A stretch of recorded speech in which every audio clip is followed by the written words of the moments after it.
الأنبياء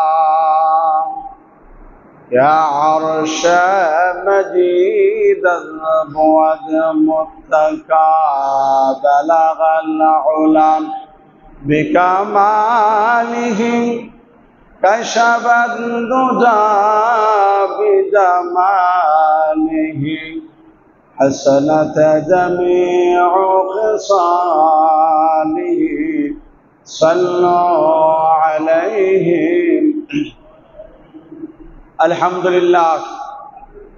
মহান আল্লাহ সুবহানাহু ওয়া তাআলার দরবারে অসংখ্য অগণিত শুকর এবং সুজুদ আদায় করছি, যিনি আপনাকে আমাকে দয়া করে মায়া করে ইহসান করে আজকে জুমার দিন আল্লাহ তাআলার ঘরে আসার বসার তৌফিক দান করেছেন।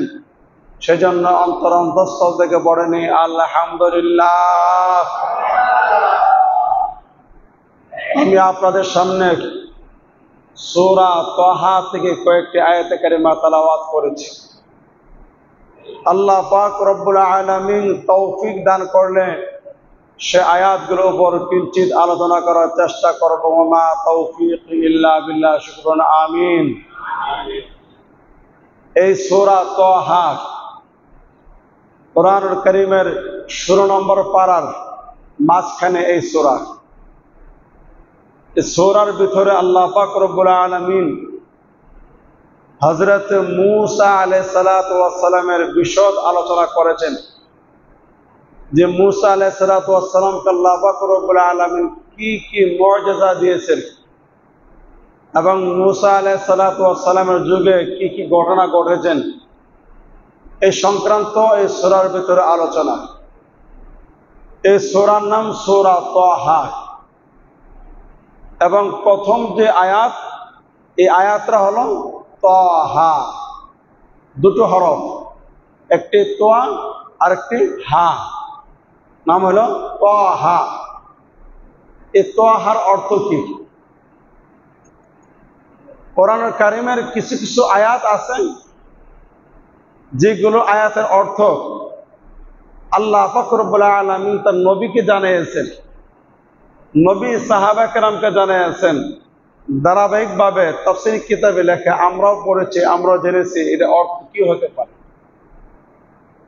আর কিছু কিছু আয়াত আছেন যে সমস্ত আয়াতগুলো অর্থ আল্লাহ পাক রব্বুল আলামিন ছাড়া দুনিয়ার কোনো মানুষ জানে না। সুবহানাল্লাহ। হুন্না মুহকামাত ওয়া উখরা মুতাশাবিহাত। আল্লাহ বলছেন কিছু আয়াত মুহকামাত, হুকুম আহকাম আমি জানিয়ে দিয়েছি, আর কিছু আয়াত আছে মুতাশাবিহাত, যে আয়াতের অর্থগুলো কেউ জানে না। আমি আল্লাহ এই আয়াতের অর্থ, তার ভেদ ব্যাখ্যা বিশ্লেষণ কি করেছি দুনিয়ার কোনো মানুষ জানে না। তার মধ্যে একটি আয়াত হলো এই আয়াত সূরা তাহার প্রথম আয়াত, যে তাহা। তাফসীর কিতাবে লিখেছেন যে এই তাহার অর্থ কি।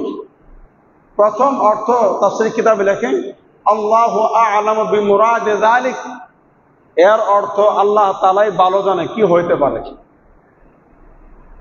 এর অর্থ কি হইতে পারে কে জানে? আল্লাহই ভালো জানে কি হইতে পারে। কিন্তু কিছু কিছু তাফসীর কারকগণ ধারণা করে করে এই আয়াতে কিছু ব্যাখ্যা বের করেছেন। যেমন তাহা, এই তাহার তাফসীর কিতাবে রাখছে তাহা হচ্ছে আমার নবীর নাম। সুবহানাল্লাহ। আল্লাহ পাক রব্বুল আলামিন আমার নবীকে কিছু কিছু শব্দ দিয়ে ডাক দিয়েছেন, যে শব্দগুলো আল্লাহ মনোনীত করেছেন। যেমন তাহা, ইয়াসিন। ইয়াসিন কার নাম? আমার নবীর নাম। সুবহানাল্লাহ। আমার নবীর নাম ইয়াসিন। আমরা জানি মুহাম্মদ, আহমদ, হামেদ, মাহমুদ, মুস্তাফা, মুজতবা, মুজাম্মিল, মুদ্দাসির, এরকম অনেক নাম আমার রাসূলের, কিন্তু একটা নাম হলো তাহা। ইশারা ইঙ্গিত সরাসরি আল্লাহ পাক রব্বুল আলামিন তার নবীর নাম ধরে মুহাম্মদ ধরে ডাকে নাই। এই তাহা আমার নবীর নাম কিভাবে বোঝা গেল? এর পরের যে আয়াত, এরপর আয়াতে আল্লাহ বলছেন মা আনজালনা আলাইকাল কুরআনা লিতাশকা। সুবহানাল্লাহ। আল্লাহ বলছেন হাবিব, আমি আপনার উপর এই জন্য কোরআন নাজিল করি নাই যে কোরআন পাইয়া আপনি কষ্ট করবেন, আপনাকে কষ্ট দেওয়ার জন্য আমি কোরআন নাজিল করে নাই। সুবহানাল্লাহ। তাহলে বোঝা যায় যেহেতু পরে আয়াতরা আমার রসুলকে আল্লাহ তাআলা ঘোষণা করেছেন, তাহলে নামটাও তোহা যে শব্দটা আমার নবীর নাম, আমার নবীর নাম। কেন আল্লাহ পাক রব্বুল আলামিন আমার নবীর নাম তোহা বললেন? অর্থ কি হইতে পারে? অর্থ তো দুনিয়ার কোন মানুষ জানে না কি হইতে পারে। যেমন উদাহরণস্বরূপ, যেই যে মানুষটাকে বেশি ভালোবাসে, মহাব্বত করে, প্যার করে, ওই মানুষটার নাম ধরে ডাকে না, কিছু কিছু কেনায়া শব্দ ব্যবহার করে, কিছু কিছু শব্দ বলে ডাকে, যে শব্দগুলো আসলে ওর নাম না, কিন্তু সে অন্তর দিয়ে বোঝা যে আমি তোমাকে এই নাম দিয়ে ডাকলে একটু মজা পাই। আছে না নাই? যে আসল যে নাম ধরে না ডাকিয়া অন্য কিছু কানায়া শব্দ, ইশারা ইঙ্গিত কিছু শব্দ বলে ডাকে, যেই নামগুলো, যে শব্দগুলো বলে ডাকলে যে ডাকে সে মজা পায়। এবং এই শব্দগুলো ব্যবহার করে কোথায়? মহাব্বতের মানুষের ক্ষেত্রে শব্দগুলো ব্যবহার করে। সুবহানাল্লাহ। তো আল্লাহ পাক রব্বুল আলামিনও আমার নবীকে ভালোবাসেন, মহাব্বত করেন, এই জন্য সরাসরি নাম না ডাইকা একটা শব্দ, কানায়া শব্দ ব্যবহার করেছেন, তাহা। সুবহানাল্লাহ বলেন, জোরে বলেন সুবহানাল্লাহ। এই তাহা বইলা আল্লাহ পাক রব্বুল আলামিন বলছেন যে মা আনজালনা আলাইকাল কুরআনা লিতাশকা। হাবিব, হে আমার বন্ধু, হে আমার দোস্ত, আপনার উপর যে কোরআন নাজিল করেছি, কোরআন পাইয়া আপনি ঘুমান না, কোরআন পাইয়া শুধু তেলাওয়াত করেন, আপনাকে কষ্ট দেওয়ার জন্য আমি কোরআন নাজিল করি না। তাফসীরি কিতাবে লেখে যে আল্লাহ রাসূল সাল্লাল্লাহু আলাইহি সাল্লামের উপর যখন কোরআন নাজিল হচ্ছে, নুজুলে কোরআন যখন নাজিল হচ্ছে, এত মধুর কোরআন, এত মজার কোরআন আমার নবী পাইয়া কেমন যেন দুনিয়া হারাই ফেলছে। সুবহানাল্লাহ। দুনিয়ার আর কোনো কিছু শান্তি নাই, আর মজা নাই, একমাত্র মজা কোরআন তেলাওয়াতের ভিতরে। কিরকম? রসুল যেখানে যা ওখানে শুধু কোরআন তেলাওয়াত করে। সুবহানাল্লাহ। কোরআন তেলাওয়াত করে, এমনকি রাত্রে যখন সমস্ত মানুষগুলো ঘুমিয়ে যা, রসুল আস্তে আস্তে কাবার সামনে যাইয়া নামাজের হাত বাঁধিয়া নফল নামাজে দাঁড়ায় দাঁড়ায় কোরআন তেলাওয়াত করে। সুবহানাল্লাহ। কোরআন তেলাওয়াত করে, কোরআন তেলাওয়াত এমন সূরা আরম্ভ করে যে আম্মা আয়েশা রাদিয়াল্লাহু তাআলা আনহা বলেন যে আমার রসুল নামাজে দাঁড়াইয়া কোরআন পড়তে পড়তে রসুলের কোনো কিছু খবর নাই, আমি তাকে দেখি আমার রসুলের পা মোবারক একদম ফুলে গেছে, কিন্তু আমার নবীর কোনো খবর নাই যে কোরআন তেলাওয়াতে এত মজা। আমার নবী যখন পা ফুলে গেছে, আল্লাহ তাআলা বলতেছেন হাবিব, ও বন্ধু, কোরআন পাইছেন, মজার কোরআন তেলাওয়াত করতেছেন, এই যে আপনি কষ্ট করতেছেন না ঘুমাইয়া, আপনি যে কোরআন তেলাওয়াত করতেছেন, পা ফুলে গেছে, আমি আল্লাহর সহ্য হই না। সুবহানাল্লাহ। আমি আল্লাহর সহ্য হয় না, কারণ আমি আল্লাহ তো আপনাকে ভালোবাসি, মহাব্বত করি। এই জন্য আল্লাহ বলছেন মা আনজালনা আলাইকাল কুরআনা লিতাশকা। যে হাবিব, ও বন্ধু, আপনাকে কষ্ট দেওয়ার জন্য আমি কোরআন নাজিল করে নাই। কেন নাজিল করেছি? ইল্লা তাযকিরাতাল লিমান ইয়াখশা। হ্যাঁ, এজন্য নাজিল করেছি আপনি তেলাওয়াত করেন, মানুষকে বোঝান, বোঝানোর পরে যারা ভয় করে, ভীতি প্রদর্শন যাদের ভেতরে আছে, জান্নাত জাহান্নামের আলোচনা করেন, তাদের জন্য আমি এই কোরআন নাজিল করেছি। আপনি সারা রাত কোরআন তেলাওয়াত করবেন, নামাজে দাঁড়ায়া, এই জন্য আমি কোরআন নাজিল করি। পরে আল্লাহ বলছেন অন্য এক আয়াতে বলছেন সারা রাত না নামাজ সারা রাত পড়া লাগবে না, নফল নামাজ সারা রাত্র না। কখন? যে রাতের কিছু অংশ আপনি তেলাওয়াত করুন, কিছু অংশ জাগ্রত থাকেন, কিছু অংশ নামাজ পড়েন। এই কিছু অংশ নামাজ পড়লে আমি আল্লাহ খুশি। সারা রাত্রের জন্য আমি কোরআন নাযিল করে রাখি। ইল্লা তাযকিরাতাল লিমান ইয়াখশা, যারা আমি আল্লাহকে ভয় করে, যারা ভয় করে তাদের জন্য আমি এই কোরআন নাযিল করেছি। সুবহানাল্লাহ বলে। আল্লাহর ভয় কাকে বলেন? যে আল্লাহকে সর্ব অবস্থায় সবসময় একজন ইমানদার হিসেবে ভয় করতে হবে। আমার মালিককে ভয় করতে হবে, আল্লাহকে ভয় করতে হবে।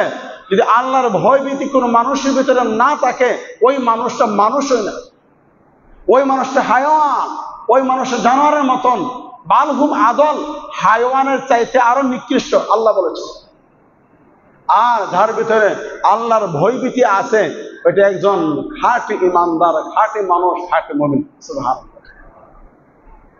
উদাহরণ দিলে বুঝবেন যে আল্লাহর ভয় যে মানুষটার ভিতরে আছে, আল্লাহর ভয় যে মানুষটার ভিতরে আছে, জান্নাত জাহান্নামের ভয় এবং আশা যে মানুষটার ভিতরে আছে, আখিরাতে যাওয়ার ভয় যে মানুষটার আছে, আমার হিসাব দেওয়া লাগবে এই ভয় যার ভিতরে আছে, ওই মানুষটার দ্বারা দুনিয়াতে কোনো অবস্থাতে অন্যায় কাম হবে না।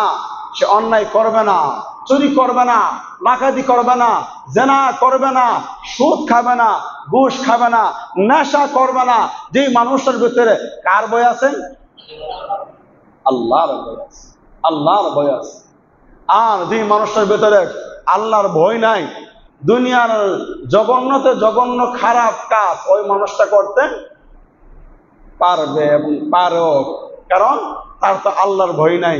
মরা যে লাগবে, মৃত্যুর ভয় তার নাই, কবরের হিসাব দেওয়া লাগবে এই ভয় তার ভিতরে নাই। এই জন্য যত ধরনের অন্যায়, অবিচার, জুলুম, নির্যাতন সব করতে পারে। কেন? আল্লাহর ভয় না। এই জন্য মুহতারাম হাজিরিন, আমাদের ভিতরে কার ভয় থাকতে হবে? কার ভয় থাকতে হবে? আল্লাহর ভয় থাকতে হবে। যদি আমার ভিতরে আল্লাহর ভয় থাকে, আমি কোনো গরিহত বা অপরাধমূলক কোনো কাজ করব। উদাহরণস্বরূপ বলছি, বেশি দূরের কথা না, আধুনিক এক রাষ্ট্র, বর্তমান যুগের আধুনিক এক রাষ্ট্র, স্মার্ট এক রাষ্ট্র, এবং যে রাষ্ট্রের ভিতরে সব কিছু আছে, একটা জিনিস না দেখার কারণে ওই দেশের মানুষ শুধু নেশার মধ্যে, নেশা মদ্যপানের ভিতরে মগ্ন হয়ে গেছে। রাষ্ট্রীয়ভাবে পুরো রাষ্ট্র পেরেশান হয়ে গেল। আমার দেশের প্রত্যেকটা মানুষ প্রতিটা ঘরে ঘরে নেশা ঢুকে গেছে। এখন নেশা থেকে মানুষগুলোকে কিভাবে ফিরাইতে পারে? পার্লামেন্টে বসে সিদ্ধান্ত নিল যে আমরা একটা আইন পাশ করি যে আজ থেকে কেউ যদি মদ পান করে, নেশা করে, তাহলে তাকে আমরা জেলখানায় নিয়ে যাব, হাত পা বেঁধে জেলখানায় নিয়ে যাব, তাকে আমরা আযাব দিব, কষ্ট দিব, শাস্তি দিব, জরিমানা করব। একটা আইন পাশ হলো। এবং মানুষগুলোকে সচেতন করার জন্যে, জনগণকে সচেতন করার জন্যে যে তোমরা আজ থেকে মদ পান করবা না, মদ্যপান করবা না, নেশা করবা না। একটা ডকুমেন্টারি একটা ফিল্ম তৈরি করছে, যেগুলো আগে বিভিন্ন সিনেমা হলে দেখানো হতো, ডকুমেন্টারি ফিল্ম তৈরি করেছে, করে জায়গা জায়গা হল তৈরি করে মানুষগুলোকে দেখাইতেছে যে কেউ যদি এরকম অন্যায় করে, মদ পান করে, শাস্তি এই জেলখানা নেওয়া হবে, তাকে 12 বছরের জেল দেওয়া হবে, এরকম জরিমানা করা হবে, এবং সর্বশেষ তাকে গুলি করে মারা হবে। জায়গা জায়গা লিফলেট তৈরি করা হলো, ওই বিলবোর্ড দেওয়া হলো পুরা রাষ্ট্রে। কেন? মানুষগুলোকে মদের কাছ থেকে দূরে সরানোর জন্য, নেশার কাছ থেকে দূরে সরানোর জন্য, অন্য কিছু না। এবং দেখা গেল সরকার কোটি কোটি বিলিয়ন টাকা খরচ করতেছে। সর্বশেষ পরিণতি কি হলো? সর্বশেষ পরিণতি হলো যে এখন মানুষ মদ পান কেউ আর ছাড়ে নাই, নেশা কেউ ছাড়ে নাই। এখন বাড়ি ঘরে মানুষ কমে গেছে, জেলখানা মানুষ বেশি হয়ে গেছে। মানুষ কোথায় বেশি? জেলখানে বেশি হয়ে গেছে। তারা কি মদ পান ছাড়ছে না বেশি করে? বেশি করে বিধায় তাদেরকে জেলখানে ধরে নিয়ে গেছে। এখন রাষ্ট্র তো পেরেশান, রাষ্ট্র পেরেশান। মানুষ বাড়ি করে এখন কম, সব জেলখানে ঢুকে গেছে। কারণ মদ পান করলে ধরে ধরে জেলখানে নিয়ে যা, জেলখানা একটা দুইটা তিনটা বড় বড় জেলখানা বানা দিচ্ছে। কোনো লাভ নাই, কোনো লাভ নাই। এত বড় বড় হুমকি দিয়েও কোনো লাভ হয়েছে না। জেলে ঢুকায়ও মানুষগুলোকে ভালো করতে পারতেছে না। যে পিস্তলে ভয় দেখায়ও মানুষগুলো ভালো করতে পারতেছে না। কেন?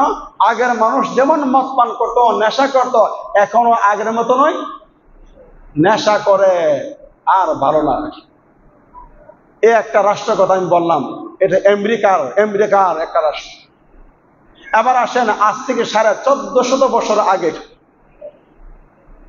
মরুভূমি বেষ্টিত একটা রাষ্ট্র, যে রাষ্ট্রের চতুর্দিক দিয়ে বড় বড় পাহাড়, বিশ্বের সাথে যাদের কোনো সম্পর্ক নাই, পাহাড়ের পাদদেশে ওরা থাকে, মরুভূমিতে ওরা থাকে। ওখানে থাকে ওই দেশের মানুষগুলো মদ পান করে। ওই দেশের মানুষগুলো মদ পান করে। কিরকম মদ পান করে? যে তারা যখন বিবাহ শাদীতে ছেলে মেয়ে দেখতে যায়, আলোচনা হয়, তখন একজনের জিজ্ঞেস করেন যে আপনার বাড়িতে কত বছর পুরাতন মদ আছে? যদি কারো বাড়িতে 5 বছর 6 বছর 7 বছর 10 বছরের পুরাতন মদ থাকে, তাহলে ওই বাড়িতে তারা আত্মীয়তা করত। তারা বলতো এই বাড়িটা সম্ভ্রান্ত একটা বাড়ি, সম্ভ্রান্ত পরিবার, কারণ এই বাড়িতে 10 বছর আগের মদ পাওয়া গেছে। তাহলে তারা কিরকম মদ পান করত? প্রতিটা ঘরে, প্রতিটা বাড়িতে, প্রতিটা মহল্লায় মদের আড্ডা ছিল, মদ পান করত। এমন এক পরিবেশে, এমন এক রাষ্ট্রে আবির্ভাব হলো জনাবে মুহাম্মদুর রাসূলুল্লাহ সাল্লাল্লাহু আলাইহি সাল্লাম। 570 খ্রিস্টাব্দে আপনার আমার নবী ওখানে আবির্ভাব করে। নবী জন্ম হলো 40 বছর পরে নবী নবুয়াত পেয়েছে। নবুয়াত পাওয়ার পর মানুষগুলোকে এক আল্লাহর দাওয়াত দিচ্ছে, মানুষগুলোকে জাহান্নামের ভয় দেখাইতেছে, মানুষগুলোকে আখিরাতের ভয় দেখাইতেছে। আর বলতেছে ভাই দুনিয়া আসলে দুনিয়া না, খুব ক্ষণস্থায়ী, খুব অল্প সময়। তুমি খুব অল্প সময় ইচ্ছা করলেও তুমি আর থাকতে পারবা না। সময় শেষ হয়ে গেলে তোমাকে এই রাষ্ট্র ছেড়ে চলে যেতে হবে, এই দুনিয়া ছেড়ে চলে যেতে হবে। এই দুনিয়া তুমি আর থাকতে পারবা না। যখন মানুষগুলোকে যখন আখিরাতের ভয় ঢুকাই দিল, আল্লাহর ভয় ঢুকাই দিল, জান্নাতের ভয় আশা ঢুকাই দিল, জাহান্নামের ভয় ঢুকাই দিল, এখন এই মানুষগুলো আস্তে আস্তে মদ খাওয়া ছাড়বে না, মদ খাওয়া ধরবে। হ্যাঁ, কিরকম ছাড়বে? আল্লাহু আকবার। দেখেন, আইন কোনো প্রয়োজন নাই, আইন দরকার নাই। যখন আল্লাহ পাক রব্বুল আলামিন আয়াত নাযিল করল, হাবিব এই মক্কার মানুষেরা যারা আপনার কাছে হাতে বায়াত গ্রহণ করেছে, যারা কালিমা পড়ে মুসলমান হয়েছে, তারা আপনাকে জিজ্ঞেস করবে মদ সম্পর্কে। কারণ তারা তো মদের উপর বড় হয়েছে, মদ পান করে বড় হয়েছে। কারণ তাদের প্রত্যেকটা অনুষ্ঠানে মদ থাকতো। যেমন আমাদের প্রত্যেকটা অনুষ্ঠানে কি থাকে? কোকা কোলা, স্প্রাইট, হ্যাঁ, এই যে মজু থাকে না? আমাদের প্রত্যেক অনুষ্ঠানে আমরা এগুলো খাওয়ার চেষ্টা করি। ঠিক এইরকম এর সাথে আরো বেশি তারা মদ পান করত। প্রতিটা অনুষ্ঠানে তারা মদ খাইত। হঠাৎ করে আল্লাহ পাক রব্বুল আলামিন মদ খাওয়া নিষেধ করে নাই। দেখেন, আল্লাহ পাক রব্বুল আলামিন প্রথম নবীকে, নবী আপনাকে তারা জিজ্ঞেস করবে, ইয়াসআলুনাকা আনিল খামরি ওয়াল মাইসির, আপনাকে তারা জিজ্ঞেস করবে যে মদ এবং জুয়া সম্পর্কে আপনাকে প্রশ্ন করবে। আপনি বলে দেন কুল ফীহিমা ইসমুন কাবীর, এর মধ্যে মানুষের ফায়দা আছে। কুল ফীহিমা ইসমুন কাবীর, মানুষের অনেক ক্ষতি, মানুষের কি হয়? অনেক ক্ষতি হয়, এবং কিছু অল্প কিছু মানুষের লাভও আছে। কুল ফীহিমা ইসমুন কাবীর ওয়া মানাফিউ লিন-নাস, মদ পান করার ব্যাপারে ক্ষতিটা বেশি, ফায়দাও কিছু আছে। সরাসরি আল্লাহ পাক রব্বুল আলামিন মদ পান করা হারাম বলেছে? বলে নাই। কি বলেছে? যে এর মধ্যে অনেক ক্ষতি, কিছু মদ পান করলে কিছু ফায়দাও আছে, কিছু লাভও আছে। এখন সাহাবা কেরাম দুই দল হয়ে গেল। একদল বলতেছে যেহেতু মদ পানের মধ্যে ক্ষতি আছে আমরা মদ পান করব না। আরেকজন বলতেছে যেহেতু তার মধ্যে কিছু ফায়দা আছে, আল্লাহ তো নিষেধ করে নাই, আমরা মদ পান করব। এখন মদ পান চলতেছে, এখনো নিষেধ হয় নাই, সরাসরি আল্লাহ পাক রব্বুল আলামিন নিষেধ করেন নাই। কিছুদিন যাওয়ার পর দেখা গেল যে তারা মদ পান করে মোটামুটি একে অপরের সাথে ঝগড়াঝাটি আরম্ভ হয়। মদ পান করলে তো দেমাগ খারাপ হয়ে যায়। এক সাহাবী অনুষ্ঠান করলেন, অনুষ্ঠানের মধ্যে কিছু কিছু সাহাবাই আনসার মুহাজির সাহাবা কেরামকে দাওয়াত দিলেন। মাগরিবের নামাজের আগে তারা ওখানে জমায়েত হইলেন, মাগরিবের নামাজ পড়লেন, তারা খাইলেন, খাইয়া একদল আরেক দলকে মসরিয়া, ওই যে আমাদের দেশে কবিতা আবৃত্তির মতন এক গ্রুপ দুই গ্রুপ হইয়া তারা কবিতা আবৃত্তি করতেছে। কবিতা আবৃত্তি করতে যায় এমন কবিতা আবৃত্তি করলো আমার বংশের উপরে চলে আসছে। তো ওই এক সাহাবীর এক যুবক উটের হাল নিয়ে ওই যে কবিতা আবৃত্তি করতেছে তাকে ঢিল মারছে, মাথায় পড়া রক্তাক্ত হয়ে গেছে। সাহাবা কেরাম দূরে রাসূলের কাছে গেল, ইয়া রাসূলুল্লাহ এই ঘটনা ঘটেছে, মদ পান করার পরে এই ঘটনা ঘটেছে। তখন আল্লাহর কাছে দোয়া করেন, আল্লাহ যে মদ পানের ব্যাপারে আপনি স্পষ্ট আয়াত নাযিল করেন। আল্লাহ তাআলা দ্বিতীয় আয়াত নাযিল করলেন, ইয়া আইয়ুহাল্লাযীনা আমানু লা তাকরাবুস সালাতা ওয়া আনতুম সুকারা। আল্লাহ আয়াত নাযিল করলেন যে হে ঈমানদাররা তোমরা মদ্যপান অবস্থায় নামাজের কাছে যাও না। সুবহানাল্লাহ। এখনো কিন্তু সরাসরি আয়াত নাযিল হয় নাই যে মদ পান করা যাবে না। দেখেন আল্লাহ তাআলা কত কৌশলে কত হিকমতে আস্তে আস্তে সাহাবা কেরামের কাছ থেকে মদ সরাই দিয়েছে। এখন সাহাবায়ে কেরাম মদ পান করা অবস্থায় মসজিদে আসে না, কারণ 5 ওয়াক্ত নামাজ পড়ে। 5 ওয়াক্ত নামাজ পড়ে, যদি ফজরের পরে মদ পান করে জোহরের আগে নামাজে যাওয়া লাগবে, এটা একসঙ্গে থেকে যা।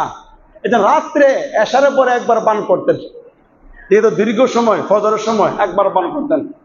এও কিছুদিন যাওয়ার পর দেখা গেছে নামাজের ভিতরে সাহাবা কেরাম যখন নামাজ পড়তেছে এক আয়াতের জায়গার আর এক আয়াত পড়ে বলছে। যেমন মদ পান করে নামাজে দাঁড়াইল, দাঁড়াইয়া পড়তেছে কুল ইয়া আইয়ুহাল কাফিরুন লা আ'বুদু মা তা'বুদুন। এই আয়াতের অর্থ হইল, হে কাফাররা শোনো, তোমরা যে লাত মানাত উজ্জাতের পূজা করো আমরা মুসলমানরা ঈমানদাররা তাদের পূজা করি না। আয়াতের অর্থ এই। কিন্তু এক সাহাবী নামাজে মদ পান করে নামাজে দাঁড়াইছে। আল্লাহ কি বলছেন যে নামাজের কাছে আসে না মদ পান অবস্থায়।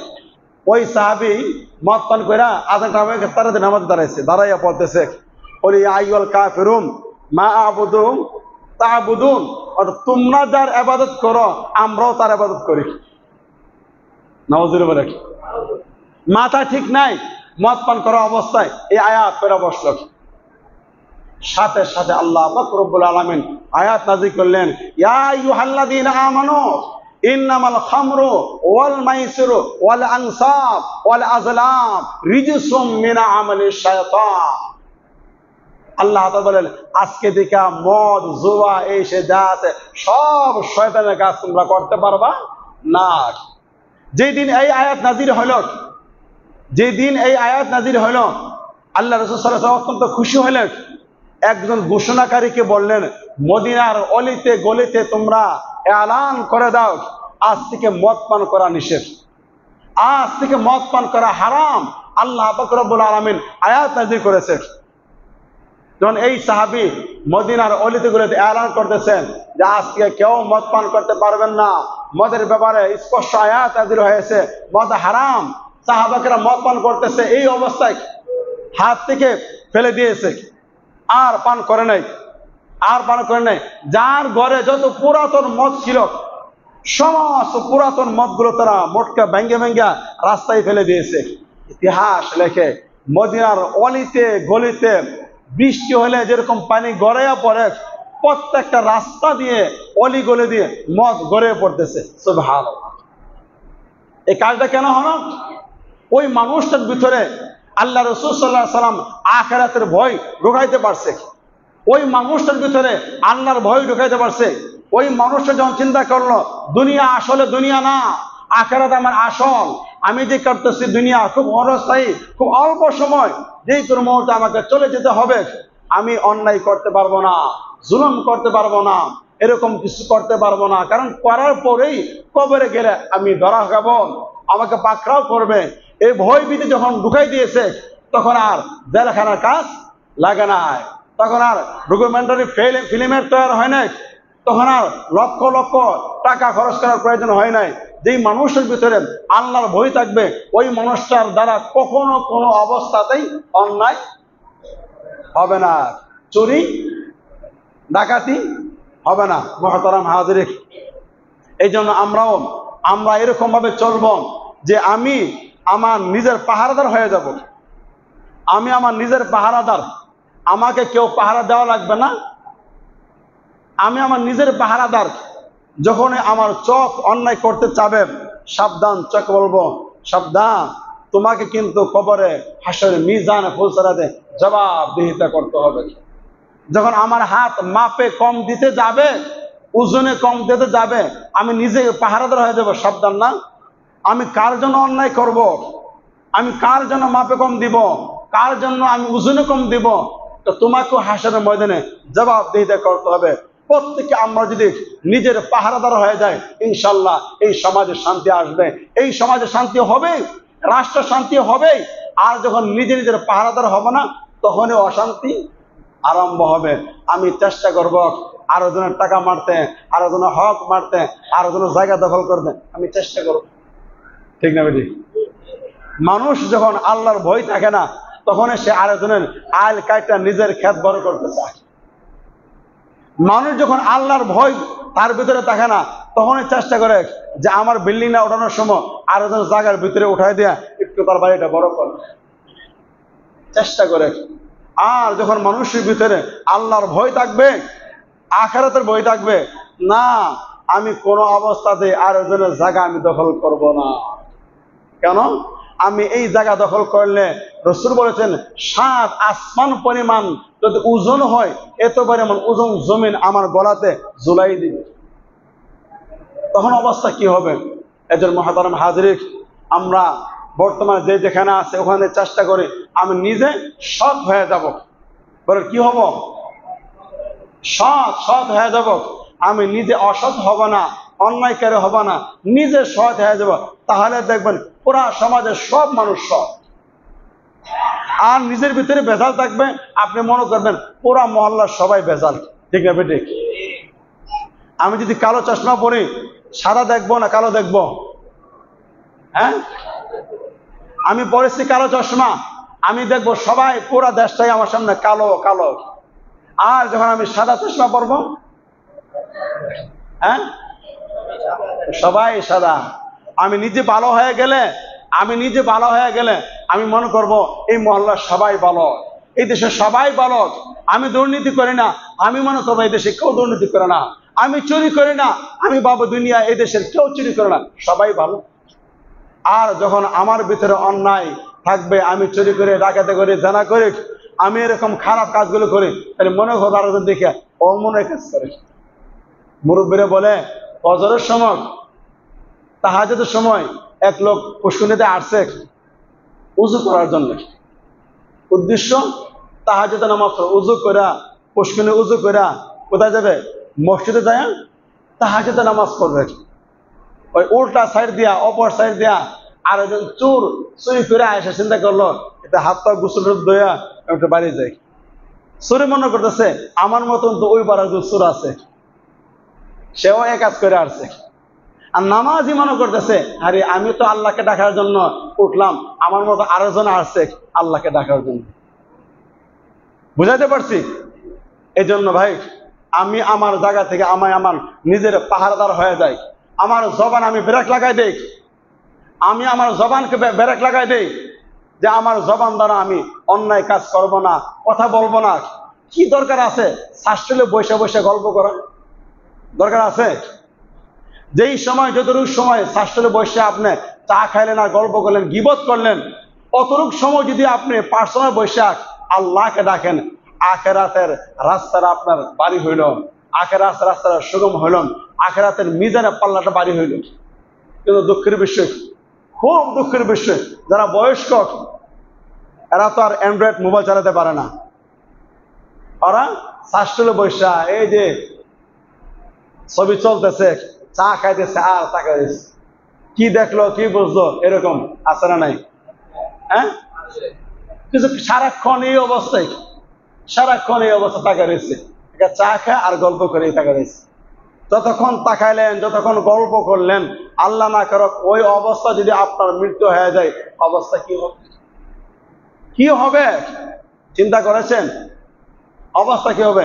এই জন্য আমার প্রতিটা সময় আমি চিন্তা করবো সুবহানাল্লাহ, আলহামদুলিল্লাহ, আল্লাহু আকবার। আমি ডাকবো একবার সুবহানাল্লাহ বললে আল্লাহ পাক রব্বুল আলামিন আসমান জমিনের মাঝখানে যে খালি জায়গাটা আছে নেক দ্বারা ভরপুর করে দেয়, নেক দ্বারা ভরপুর করে দেয় একবার সুবহানাল্লাহ বললে। তো আমি তো চেষ্টা করবো কমপক্ষে একবার নয় 1000 বার, প্রত্যেক দিন 1000 বার আমি সুবহানাল্লাহ বলবো। পারবো না ইনশাআল্লাহ? কতবার বলবো? 1000 বার, 1000 বার। দেখেন সুবহানাল্লাহ, সুবহানাল্লাহ, সুবহানাল্লাহ, সুবহানাল্লাহ, সুবহানাল্লাহ, সুবহানাল্লাহ। এই সুবহানাল্লাহ বললে উযু লাগবে না, উযুর প্রয়োজন নাই, প্রস্রাব করে পানি নিছি না প্রয়োজন নাই। জবান তো পবিত্র নাকি? আমার জবান পবিত্র আছে, জবান পবিত্র থাকলে আমি সুবহানাল্লাহ বলতে পারবো, বলতে পারবো আলহামদুলিল্লাহ, বলতে পারবো আল্লাহু আকবার। এবং আমার শব্দ কানে শোনা জরুরি না, আমার মনে মনে হইলে হই, মনে মনে আমি কাজ করতেছি, মনে মনে আমার জিহ্বাটা নড়তেছে, আমার ঠোঁট আর জিহ্বা নড়তেছে, আওয়াজ হচ্ছে না। আল্লাহ তাআলা বলেন আলা বিযিকরিল্লাহ তাতমাইন্নুল কুলুব, যার ভিতরে যার জবানে জিকির আছে ওই অন্তরটা হলো প্রশান্তময় অন্তর, অন্তরটা প্রশান্তময় অন্তর। যখন মৃত্যুর সময় তার ঘনিয়ে আসবে, আল্লাহ রাখবে ইয়া আইয়াতুহান নাফসুল মুতমাইন্নাহ, এই প্রশান্ত আত্মা, ইরজিই ইলা রাব্বিকি রাদিয়াতাম মারদিয়া, এই প্রশান্ত আত্মা চলে আসো আমি আল্লাহর দিকে, আমি আল্লাহ তোমার উপরে সন্তুষ্ট। সুবহানাল্লাহ। যে অন্তরে জিকির থাকে, দেখবেন কিছু মানুষ ওইরকম কিছু আমল করতে পারে নাই, ওইরকম কিছু আমল নাই, কিন্তু মৃত্যুর পরে তার চেহারা হাস্যোজ্জ্বল চেহারা। আপনাদের নজরে পড়েছে কিছু কিছু মানুষ মৃত্যুর পর তার চেহারা কেমন হাসিতে রয়েছে, সবাই বলে আরে তো কিছু আমল করে নাই, এরকম আমল দেখি নাই, আমরাও দেখি নাই, আপনারাও দেখেন নাই, কিন্তু সে গোপনে গোপনে এমন কিছু আমল করেছে যে আমলটা সরাসরি আল্লাহ তাআলা খুশি হয়ে গেছে, আল্লাহ সন্তুষ্ট হয়ে গেছে। এই যে মুহতারাম হাজিরিন, আমি চেষ্টা করব কমপক্ষে 1000 বার আল্লাহর নামগুলো আমি উচ্চারণ করতে, কষ্ট লাগবে না, আমলে পরিণত করে নেবেন। যাদের কষ্ট লাগে একটা তাসবিহ হাতে, তসবিহ হাতে নিয়ে এরকম টিপতে থাকবেন। আল্লাহ পাক রব্বুল আলামিন আপনাকে আমাকে এই কথাগুলোর উপর আমল করার তৌফিক দান করুক। ওয়া আখিরু দাওয়ানা আলহামদুলিল্লাহি রাব্বিল আলামিন।